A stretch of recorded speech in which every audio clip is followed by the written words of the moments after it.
Bangla tiger দলের টি-10 লিগের শুরুটা ভালোভাবে না করতে পারলেও দুর্দান্তভাবে তারা টুর্নামেন্টে ফিরে এসেছে। টুর্নামেন্টে প্রথম ২ ম্যাচে সাকিব আল হাসানের নেতৃত্বে বাংলা টাইগার্স পরাজিত হয়েছিল, কিন্তু পরবর্তী ২ ম্যাচে তারা সাকিবের নেতৃত্বে দুর্দান্তভাবে কামব্যাক করেছে। নর্দার্ন ওয়ারিয়র্সকে আজ বাংলা টাইগার্স ১০ উইকেটের বিশাল ব্যবধানে পরাজিত করেছে।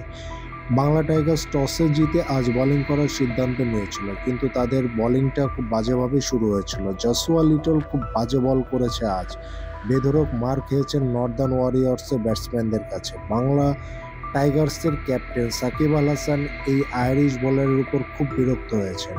হতে পারে পরবর্তী ম্যাচে তাকে দলে না রাখার সিদ্ধান্ত নিতে পারেন। নর্দার্ন ওয়ারিয়র্সের দেওয়া ১০৭ রানের টার্গেটে ব্যাটিং করতে নেমে মোহাম্মদ শেহজাদ এবং হজরতুল্লাহ জাজায়ের বিধ্বংসী ব্যাটিংয়ের উপর ভর করে বাংলা টাইগার্স ১০ উইকেটের বিশাল ব্যবধানে জয় পেয়েছে আজ। ইমতিয়াজ ইসলাম, RR স্পোর্টস।